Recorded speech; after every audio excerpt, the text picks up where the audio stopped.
Welcome to another episode of Unraveling Success. Today, I am very, very excited to talk with Kyle Draper. I've recently met Kyle within the last couple of months, and I'm working on an exciting project with him behind the scenes. So stay tuned for information on that in later months to come. Kyle lives in Fort Worth, Texas, so complete opposite end of the country than where I'm in, much warmer. And he is married to his beautiful wife, Lana. And they have been married for 15 years and have 3 beautiful kiddos. So Kyle is a multi-passionate entrepreneur, but actually first got his start as a pastor and then a roofer, depending on where you are in the country. And so we'll be talking a little bit about that path and what that looks like for Kyle. And in his spare time, Kyle enjoys watching sports, hanging with the fam, eating sushi, and traveling. And what I put next to that is you're very well cultured, because that is quite a diverse cross section of many interests. Yes. So words that Kyle would use as keys of success is refusing to quit and putting others first and staying positive, which I love. And so with that, I am just super excited to connect with you and chat with you, Kyle. The first time I met you, I was like, oh, this is someone I could talk to for a very long time. So a podcast made perfect sense. Yay. I'm so excited to be with you. Yeah, well, welcome. And true to how I kick off our podcast. So do you want to start us off by sharing what your definition of success is?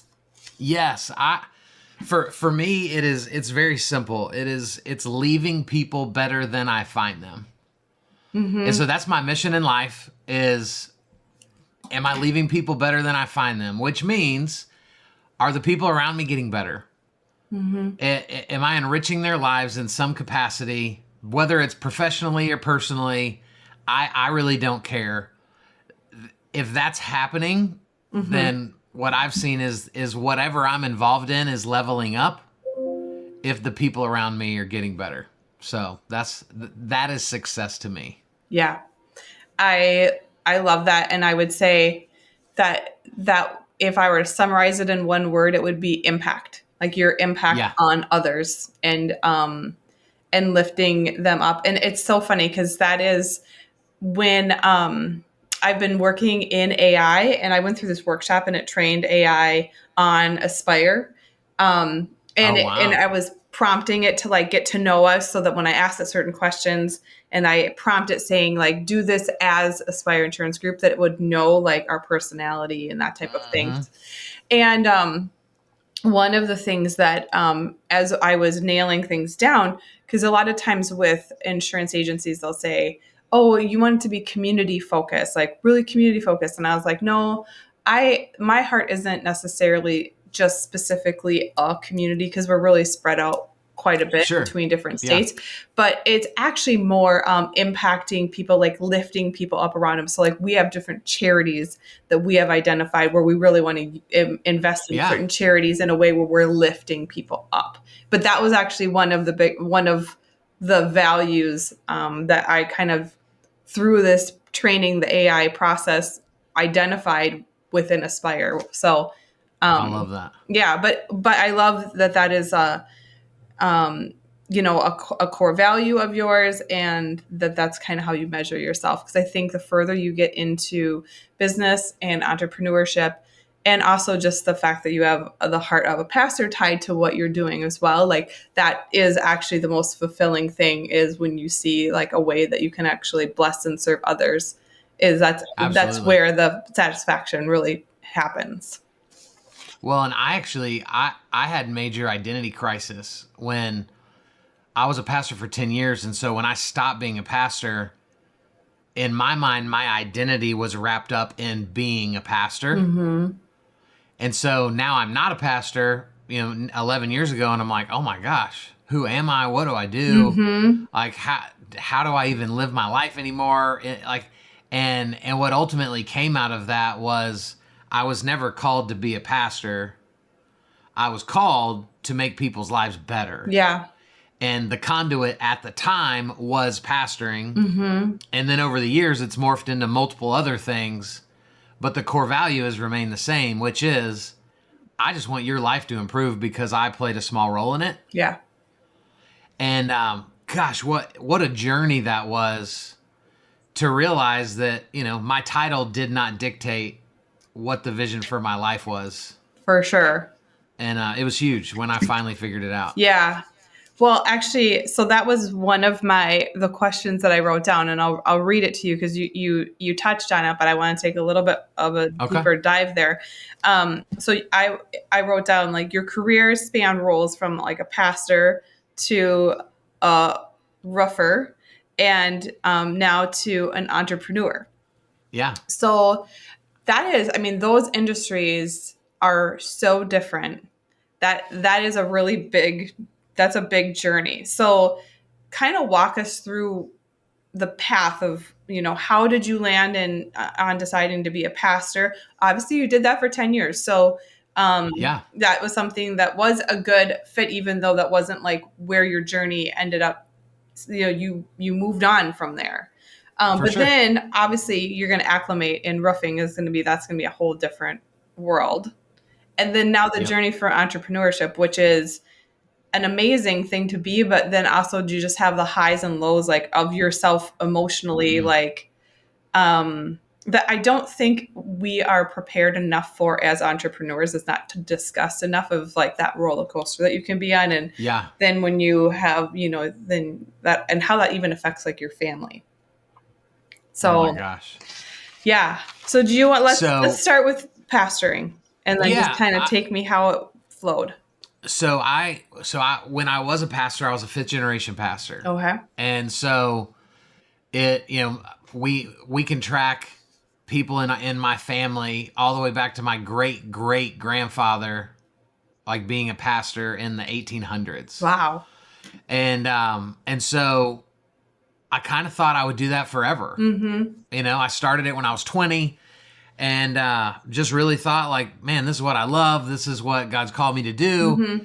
And long story short, I got just kind of disgruntled with some of the processes and some of the things happening in the church. And what I really saw, Beth, was when I would meet someone, they were cussing or they were drinking, and then they found out I was a pastor. And they quit doing all of those things. Mm. And they would attempt to be a so-called better version of themselves when I was around. Mm-hmm. And I just got really discouraged because I became a pastor to help people, not to like fix or change anybody. Mm-hmm. And I looked up and was like, I think my title as pastor is actually keeping me from connecting to people. Oh gosh. I can totally see how that can happen. I really can. And it was so wild. And so, I mean, literally for 2 years, I just started praying and was like, God, what are you doing? Mm-hmm. Why are you unsettling my spirit? And what is this for? And it took 2 years. Mm-hmm. And finally he said, I want you to go be a businessman with the heart of a pastor. Mm-hmm. And so I resigned from our church. Mm-hmm. And of course, I didn't have a degree. I quit college right before I was going to graduate to start working at our church 10 years before. Mm-hmm. And so at that time, my brother was working for a roofing company. Mm-hmm.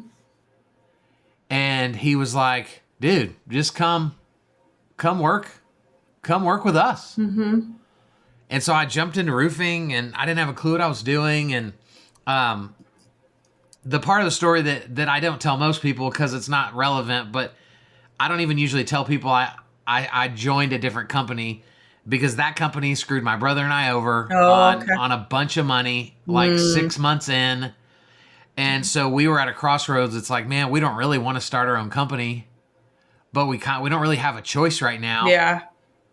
And so very quickly, me, my dad, and my brother started our own roofing company. Okay. And I'd moved to Oklahoma at that point. And that was just where I cut my teeth into sales, marketing, social media. Facebook Live had just come out. And so I was on the rooftops of houses doing live videos, like just trying anything to connect with people. And roofing was an interesting season. Yeah. I met a lot of people. I learned a lot of things. I failed a ton. Yeah. And ultimately realized that, I'm 6'3".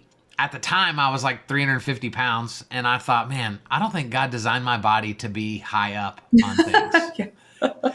I think I would hear like more granule fall off the shingles as I was climbing. And so about 2.5-ish years in, then I thought, okay, I need to probably go do something else. And that became the end of my roofing career, as you say it. Yeah, roofing, tomato. That's right. I like the way your way of saying it feels much more eloquent than roofing. It just reminds me of a dog barking now, like, because we keep saying roofing. It reminds me of like barking. I don't know. I love it. I'm going to adopt your way. Well, it would be a way to set yourself apart in the South, because they'd be like, "That's right. Where are you from?" Anyway, okay. So then, talk to me a little bit about your transition then from roofing to entrepreneurship. Like, how did you bridge that gap? Because I know in any entrepreneurial venture, like the startup piece, like, it takes a minute, right? Yeah.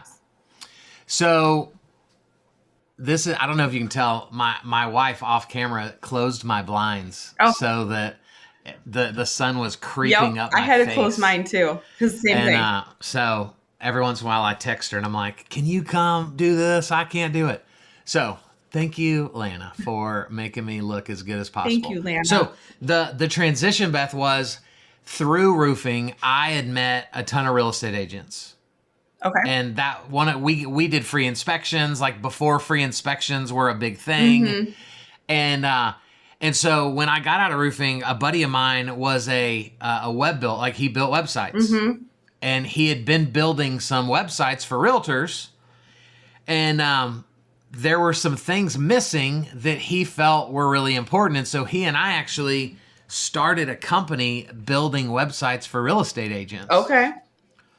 And that was my first, I guess technically I was a part owner in our roofing company. And so entrepreneurship started back then. Yeah. But with this business, we went and got funding, and it was just a whole different ball game, being in the tech space. And it was horrifying, and we lost tons of money. Okay. In that company. It was a huge failure. Okay.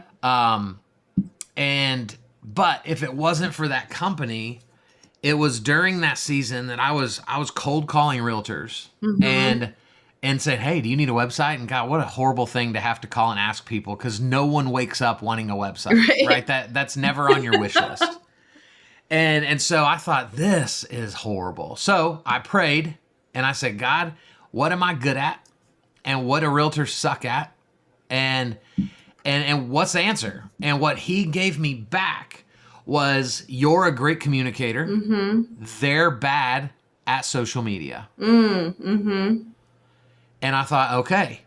So I had dabbled in social as a roofer. And actually what I write about in my book that I didn't tell you already, in my purple book that's right up here, is during roofing, I had about a 9-month period where I just wasn't sure if anything was working. And the first hailstorm came through Oklahoma City. I did a video early that morning just educating people. And in less than 24 hours, that video was shared 60 times. And I had over 100 inbound leads. Wow. Phone calls, text messages, emails, DMs of people saying, so-and-so shared your video. So-and-so said you're the only roofer we can trust. So-and-so said you're the best roofer in Oklahoma. And I was like, oh my gosh, this social media stuff works. Yeah, right? And so that was kind of my aha moment. And so fast forward, now we're in this business where we build websites. God gives me this clarity. And so I'm a big fan of ready, fire, aim. Oh, yep, that's me. It's my favorite. It frustrates my team because literally we could be on a Zoom and we're in the middle of an idea and I'm like, I have enough to start. Yeah. See ya. And they're like, whoa, whoa, whoa, whoa. And I'm gone. Yep. Like I'm already taking action, failing my way through it. And, other people, they want to plan and strategize and have a 6-month plan and a 12-month plan and an 18-month delivery. And I'm like, dudes, what are we doing? Yeah. Let's go suck at this. Let's break some crap. Yep. And we're going to figure it out. Yep. And so God gave me the clarity to start teaching social media to realtors. I literally called the 5 biggest real estate offices in Oklahoma City, and I said, hey, I teach a Facebook class. Can I come teach it to your brokerage? They all said yes. I did not have a class. I already assumed that when you said that. I was like, okay, I get how we roll here. No class. Luckily, back then, I had no team that I had to answer to. Yeah. And so I knew, holy crap, in 5 weeks, I got to go teach a social media class at this big Keller Williams office. Totally. And so if I don't have that, I'll never do it. Right? It would end up on a spreadsheet somewhere like, hey, you need to go learn social media good enough to teach it. And I'd look up 3 years later and go, well, never did that. Yep. You have to So obligate yourself or put the pressure on. 100%. Yep. I And do that's it the to only way I myself operate. all the time. I put myself in situations just like that. And I think we might be certifiably crazy because I travel and speak is a part of what I do now. And so I will oftentimes at night, it'll be like 10 p.m. And I'll be like, hey, honey, I need to go in my office for a little bit because I speak at this big event tomorrow with like 1,000 people at it. And I'm not even sure what I'm going to talk about. Yeah. And she's like, what is wrong with you? Yeah. Why? Because she's a planner. Yep. She's, and so we're just different. And so this is how I got my start. And so long story short, I started teaching social media classes all over the state of Oklahoma. I probably taught over 200 classes over a 2-year period. And ultimately, the company just didn't ever take off. We were never able to sustain growth. And so that company failed. But through that, people started noticing me as a speaker and as a teacher. And so I started having people around the country reaching out to me about social media and can you come teach our people? And so I bet on myself again and I launched full board into speaking and coaching. And this was like the end of 2017. And even my own business partner of my website company, I told him this and he was like, who's going to pay you to teach him about social media? And I said, bro, I don't know, but I'd rather die trying than never try because people around me think it won't work. I'd rather try and fail than to have sat on an idea that a decade from now I go, man, would that have worked? Right. Because I feel like it would have. Right. But I wouldn't know. And I can't handle not knowing. And so that was about another 2 years. And then I started speaking and coaching. And I had no idea what I was doing. And I still don't think I know what I'm doing. And I built up, trying to keep this as short as possible. I ended up finishing, so 2019 is kind of where my coaching culminated. And I ended 2019 with 42 one-on-one coaching clients. Okay. And the money was awesome, but I was a slave to those 42 people. Yeah. And so I couldn't take a lunch break. I'm like, I bet not. I own this company. Yeah. Yeah. And Yeah. I can't even ask for a lunch break because I've got coaching sessions and there's only so many hours in a day. And so looking back, this was really stupid, but I decided at the end of 2019, I wasn't going to do one-on-one coaching anymore. And so I let go of all of my one-on-one clients because at the end of 19, I was speaking at the largest event in real estate. And so that was going to be my coming out party to speaking all over the place and charging tons of money. And of course, you know, the universe has a way of laughing at you and telling you that your idea is stupid. And so I did not know, nor could I have foreshadowed that I would crush it at that event. I would book dozens of events around the country. And then 2 months later, COVID would happen. Yeah. And it took all of it away. And so that led to the most powerful breakthrough of my life up to this point. Because I started a company in June of 20. So this is what, 3-4-ish months into COVID. We're burning through all of our money that was in savings. And I started a company doing video editing for small business owners. Now, I don't even think I've told you this before. My vision for that was to use stay-at-home moms that wanted to make some extra money. They were going to be my editors. Yep. They were terrible. Maybe I just chose the wrong moms for the sake of editing. As human beings, they were amazing. Yeah. But it was awful. And I had a friend say, dude, you need to do this. You need VAs. Yeah. And I said, what the heck is a VA? Right? It's a virtual assistant. Well, what's a virtual assistant? It's people that work all over the world that have all these different talents and they can plug into what you're doing. And depending on where they live, they cost less because cost of living is different all over the world. And because I failed with stay-at-home moms, we were able to hire our first VA. It changed everything. Yes. And so now I have 4 different companies that I currently own that are active, and I have almost 20 full-time virtual assistants that work inside of those 4 companies. And it's unbelievable. The leverage that it gives. It's amazing. And when you talk about like that, my mission in life is to leave people better than I find them. To know that half the world away, there are men, women, children, families being impacted for years to come.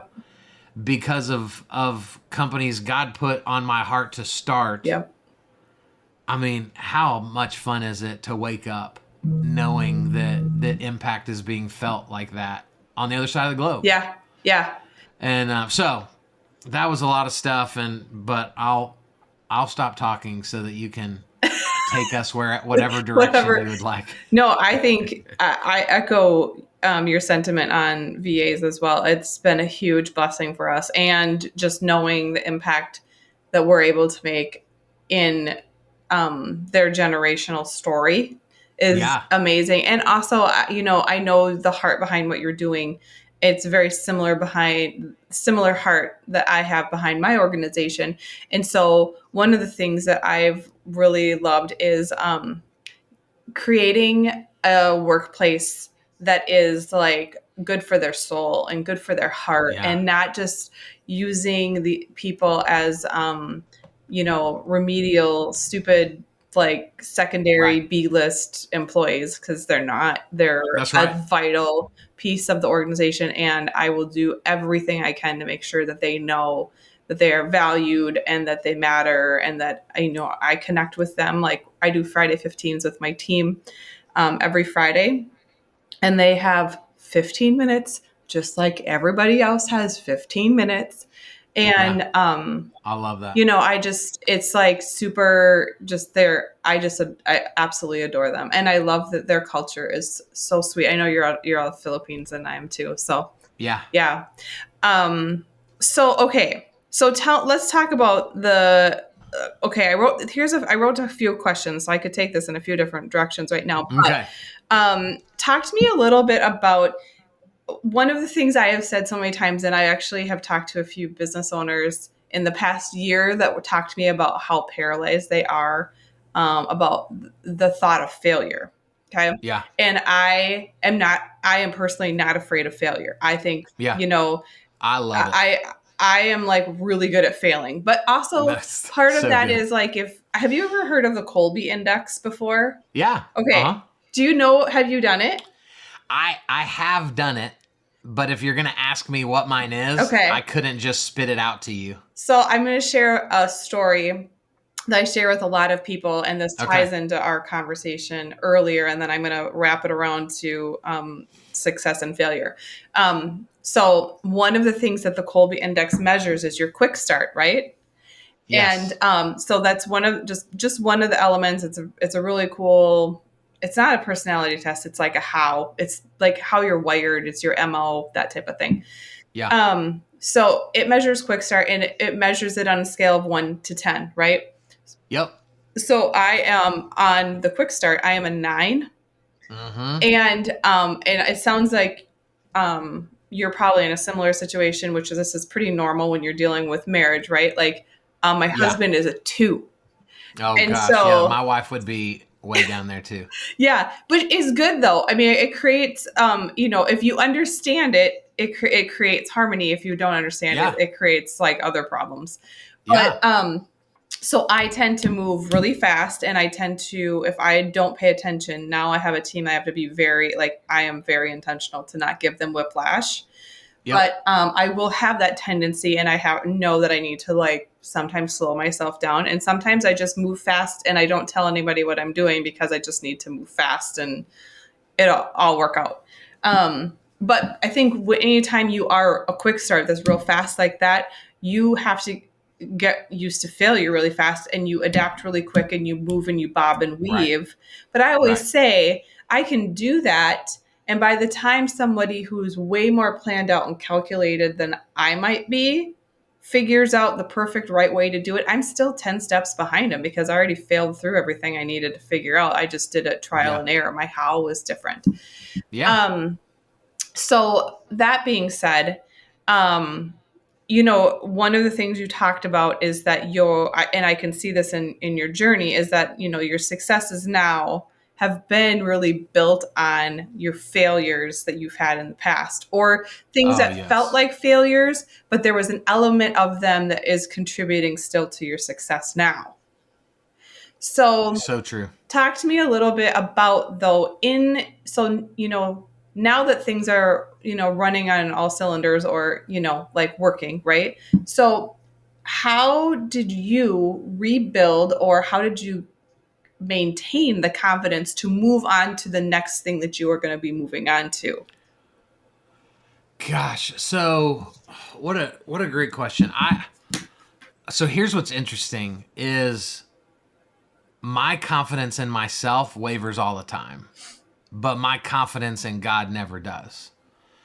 And so I think what's allowed me to continue to push through is sometimes I have to go all the way back to like, God wouldn't have asked me to quit pastoring if he didn't have a significant plan for what he wanted to do. Right. So even when I can't see it, or it doesn't make sense, or my own spouse is questioning what's happening, I can go all the way back to like, God doesn't mess up. Yeah. God would not have given me that extreme clarity 11 years ago for me to just fail and quit. Right. And so that's what I see as a lot of people's problems is they ebb and flow based on themselves. Mm-hmm. And it's like, dude, you suck. Yeah. You're a human being. Yeah. Right? So like, you are not above failure. You are not above mishaps. Mm-hmm. You are not above a setback. And so you better find something bigger than you Yeah. that you can tie your faith to, because even though like right now things are good, right? Right. Whatever good is, Right. it can be not good tomorrow. Right? Like we could wake up and something can happen, or a key employee can quit, or a big contributor to the company, like one of our biggest clients, could decide to go somewhere else. We're a moment away from everything being different. And so I just have to not tie myself to the success or the failure because it's bigger than me. Yeah. And so it keeps me from ever having that extreme pressure of like, oh my gosh, if I don't figure this out, like I'm in trouble. Right. Though that technically may be true, I choose to go, okay, Lord, what are you doing? Right. What are you trying to teach me? And that is where I focus. And it's just amazing how I'm still here. I'm still breathing. As crazy of moments as I've woke up to, God keeps showing up. Yeah. And we're just getting started. And I don't even know if that answered your question. It totally does. Yep. But that's the only way I know to do it. Yeah. But I also think that also takes the anxiety out of it, and it helps you to be able to move forward authentically too, which I think is like two keys to the success of anything, or turning a perceived failure, or if you want to call it that. Like I have a hard time. For me personally, one of the things that I've realized is I am so hyper committed to becoming everything I was created to be, that when I run into a failure, I actually don't look at it as like I don't take it personal or actually look at it as a failure. My headspace is more like, what am I supposed to learn from this? And what do I do different next time? But I don't find that I don't sit and dwell on those things. I just keep like moving. Maybe as my head is too many steps further past it to like even let it sit. I don't know. I think for me anyway, I think it's about the way we use the word. There's a huge difference between I failed and I'm a failure. True. Yep. Right? There's a very permanent feel to I'm a failure. And if that's the language that I let be a part of what I do, it's only a matter of time before I quit all of it. Totally. But when I say, okay, I failed, let's not sugarcoat it. Let's not go, well, I don't really call it fail because that's a negative word. It's like, no, it was negative. Right. But guess what? I found a way it didn't work. Right. And so hopefully, if we're looking in the details, we've found some ways that it does work through this process. And so let's dust ourselves off. Yeah. Let's get back up and let's get back to it. And worst case, in all my failed businesses, we still made people's lives better. Yeah. Throughout it. Now, we weren't able to sustain the business as long as I would have liked, but like we helped people make money. Yeah. We improved people's lives and companies. And so though it ultimately failed, there were still momentary successes. Right. Right. And so I think we've got to look to those things to find the positive. And not let the lessons go in vain, right? That's it. Like, pull forward what you need to learn and like apply that and be better, you know? Yeah, we're not losing, we're learning. Yeah.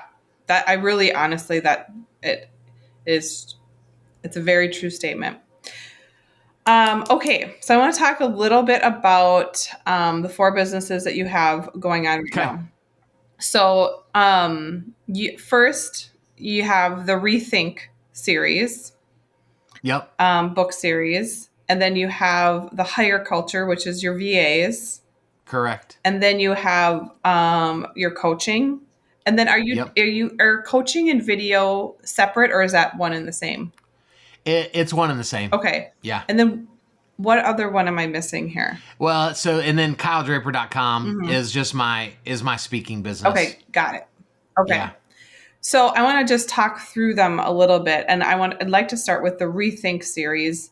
I know your first one was on social media, Yep. and I know you have social media. You have real estate. Yep. The Um, orange one is real estate. That was our most recent one. And then the green one is more mortgage centric. yep, yep, lender, and then CRM. And then we've got a new one as of us recording this about 10 days from now. Our fourth one is coming out about leveraging a CRM. Nice. I love that. And then, So of course, we've got one in the works. I've got like 5 or 6 others that are all in the works as well. nice. And so we're going big Yeah. with this thing. I'm super excited about it. Like it's fun. This is fun. So tell me how that idea came to be, and what has your lesson been as you've learned how to produce these books? Like, Yeah. I mean, it's a big project.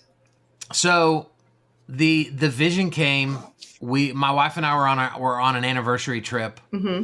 Oh, two years ago, maybe Mm-hmm. a little over 2 years ago.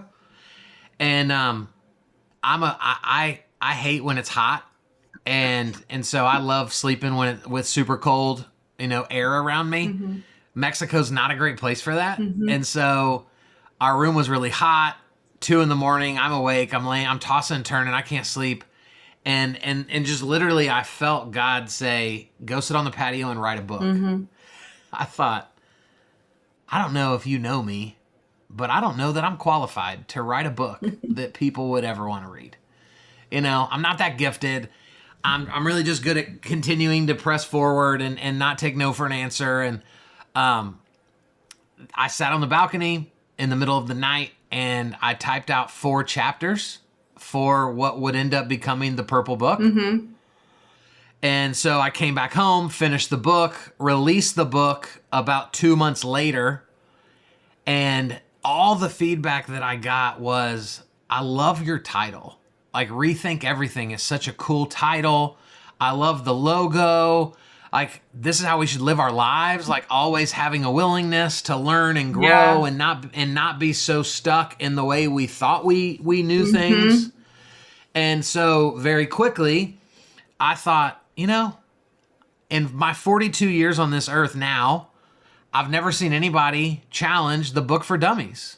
Yeah. And there's thousands of them. Yeah. And so I thought, why can't this be the new age book for dummies? Mm-hmm. But we do it positively instead of calling people dummies. Yeah. Right? Like, we're going to be encouragers, Right. and we're going to teach people topics and subject matter in a really fun way.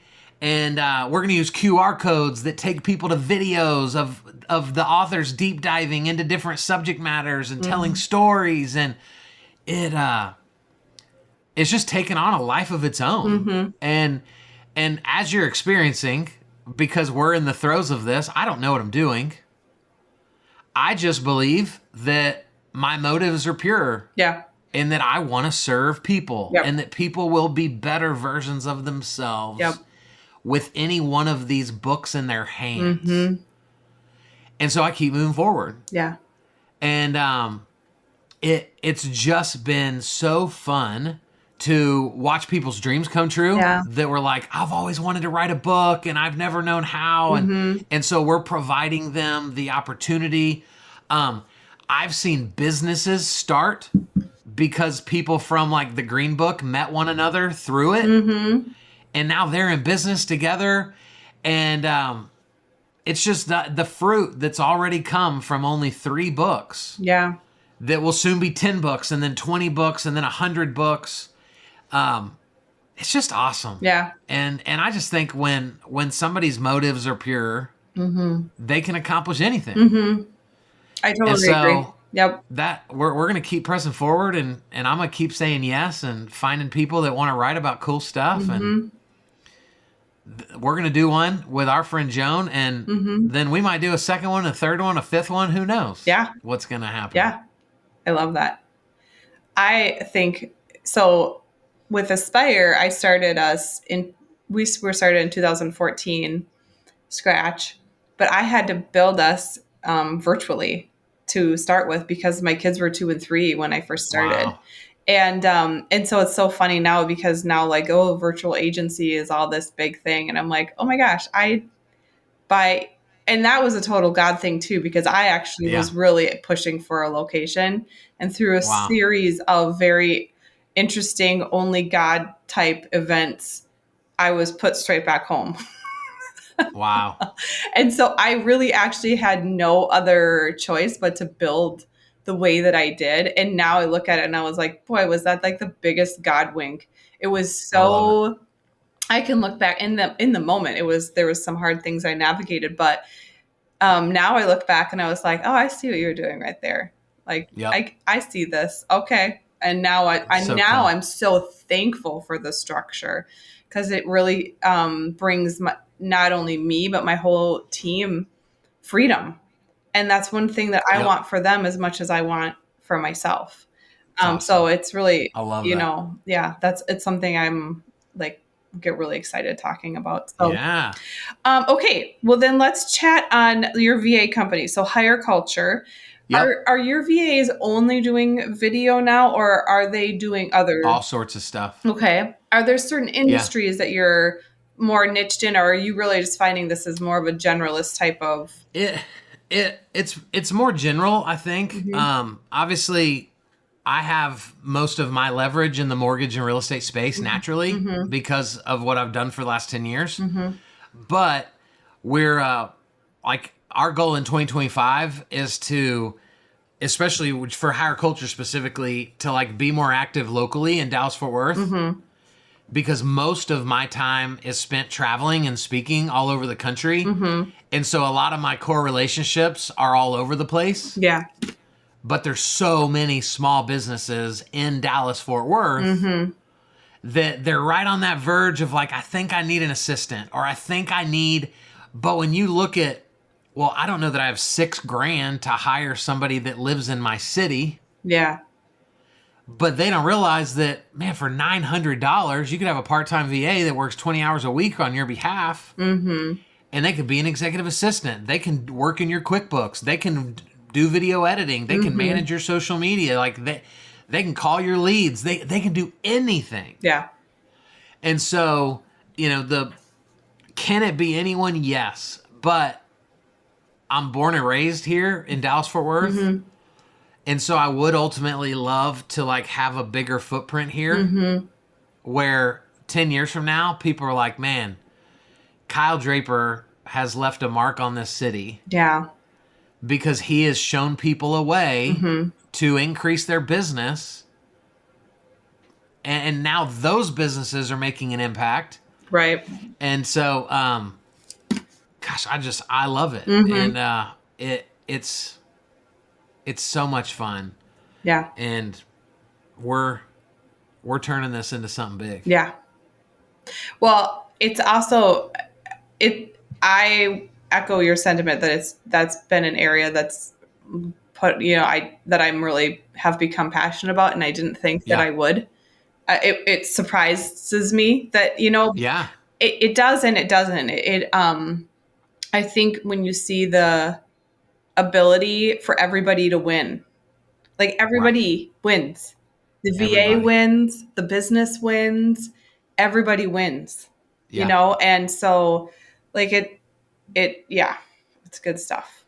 I still every once in a while I'll run into the like hyper American, Yeah. that's like, you're taking jobs away from You're Americans. like, I'm not. And it's not apples to apples, No. like to try to compare it that way. Mhm. And there's a lot of people in our country that, if we're being honest, like they barely graduated high school Mhm. and now they want 70 grand a year Yeah. to be somebody's assistant. Mhm. No. And that's just not feasible No.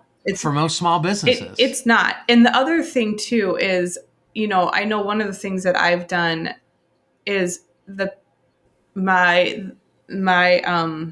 stateside employees, I've paired them with a VA. Yeah, it's And so smart. so that has created, that person who's licensed now has an assistant of their own to Yeah. do unlicensed things. So So not only good. does it really elevate them and give that person more opportunity, Yep. but that VA can come in and support them and make a good wage for, for for their standard of living. They're making a really good wage. Absolutely. And it increases the satisfaction of my team in the state. So like Yeah. everybody wins in the situation. And I and they want to be there and they're Yeah. excited to be at work. Yep. And I from a affordability standpoint, like that can't happen stateside.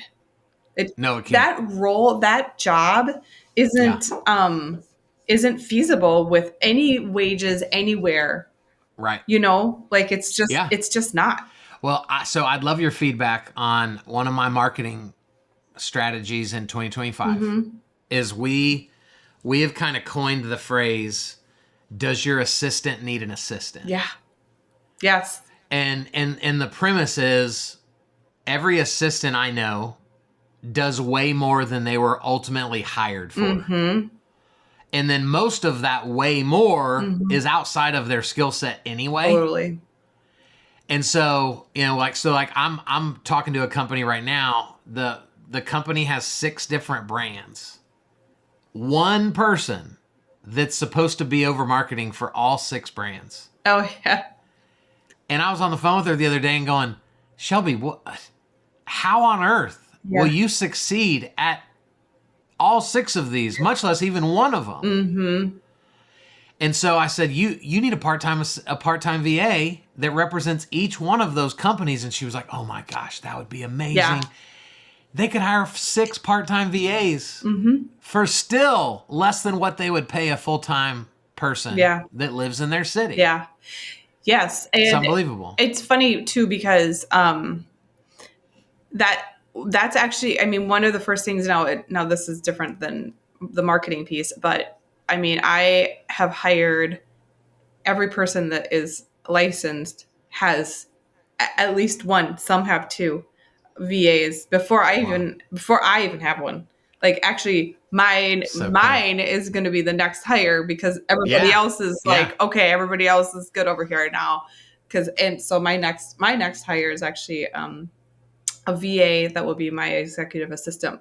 So I'm in the middle of building out that. But awesome. I mean, they really need to be plugged in a certain way. Like even just creating like, what's my ideal week look like? What are my scheduling guidelines? What is, how are we going to manage email in a way that, I'm not throwing crap at a wall. So to be intentional about setting them up to succeed, which is, I think so oftentimes we realize we have a need and we need to take then some time. The 9 in me wants to hire them like yesterday. That's right. But I also realize that when I'm doing this, I'm dealing with a person that needs to be set up to succeed. And so I have to have certain things in order to be able to plug them in order for me to get the relief that I need.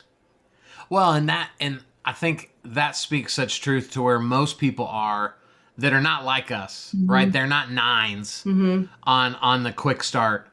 They're 2s. And so they spend their time going, well, I would consider hiring somebody, but I don't know what they would do. And so I have to tell a lot of people, like, you're never going to know what they're supposed to do until you actually have them to start delegating tasks to. And so it's so cheap. Just do it. Yeah. And then fail your way through it. Apologize to them in advance. Hey, I'm going to ask you to do stuff that you're not going to be good at. I just need you to tell me when I'm doing it. Yeah. Right. And it's just, it's unbelievable how well it works. And it allows the American company to operate in their sweet spot. Yeah. Which is what people were originally hired to do anyway. Yeah. And so, you and I we could talk about the power of a VA for 3 hours. Yeah, easily. It's so cool. Yeah, maybe that's a next book. Well, we we are working on a Rethink Everything about a virtual assistant, Oh, I and I might love it. ask for you to contribute a chapter to Well, that if you ask, I if you might say would. yes. I would say actually, I would Okay. absolutely say yes. But It's it's fun. public. Okay. So Yeah, it's out there. you're bound Okay. now. I'm in. I am absolutely in. So, okay, talk to me about your video and like coaching around video. Um I really appreciate what you do around the video piece because that's an area Yeah. that we are really focused on in 2025. Yeah. And funny is a couple years ago, I really was so excited about video. I have a close girlfriend of mine who is just like a rock star in real estate with it really is amazing at video. And I have a few of them actually that are really rocking at the video. And so then I was like, oh, that looks like so much fun. I'm going to do that a couple years ago. And I started and I was like, I thought that I was going to enjoy Oh doing man. video, and then I realized, and it was actually a real surprise to me, which I'm sure this isn't a surprise to you since you coach people on this. Sure. I was like, oh my gosh, I'm pretty social and I love people. And I did not like being in front of people like that. I was like, Yeah. oh, and so I was consistent for not very long. And we are Yep. committed in 2025. Like we have a plan and we are going Yeah. for it. Um, but tell me a little bit about, obviously video. I mean, you've been doing that since you were on rooftops. So how it Yeah. organically has happened and now you're coaching and how does that look? Yeah, this is probably the most specialized company that I have right now, but it's called The Collective, and it's me and a business partner. He's been a top 1% like mortgage originator in the country for almost a decade. Firefighter before that, and so we've got a firefighter and a pastor teaming up to create this coaching company that is 100% about sales and marketing. Mm-hmm.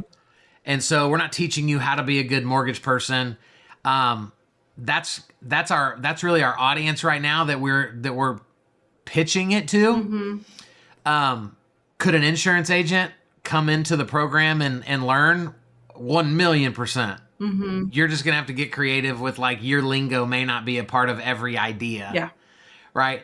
But it's all about sales and marketing. It's all done in a group setting because I just told myself like, I want to get back into coaching one day, but it cannot be in a one-on-one basis. Right.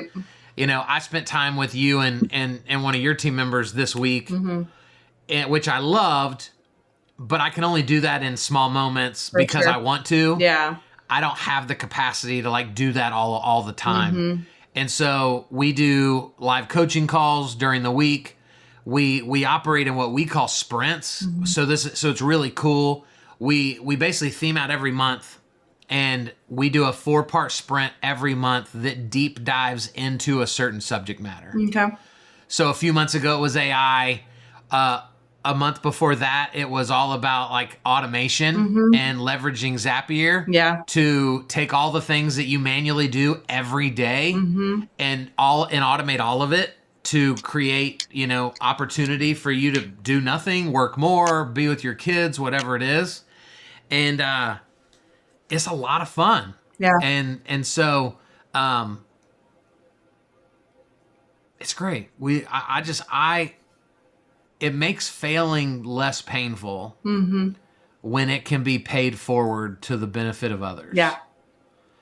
And that's really, what the collective is all about, is taking a decade of learning this stuff and trying to tie it in a pretty package for people to not have to go through a decade of trial and error. Skip some steps. Actually, that's exactly why this podcast exists That's it. is really like helping people to be able to learn from stories and maybe skip some steps, in their journey and learning from other people. So yeah, there's so much power in that.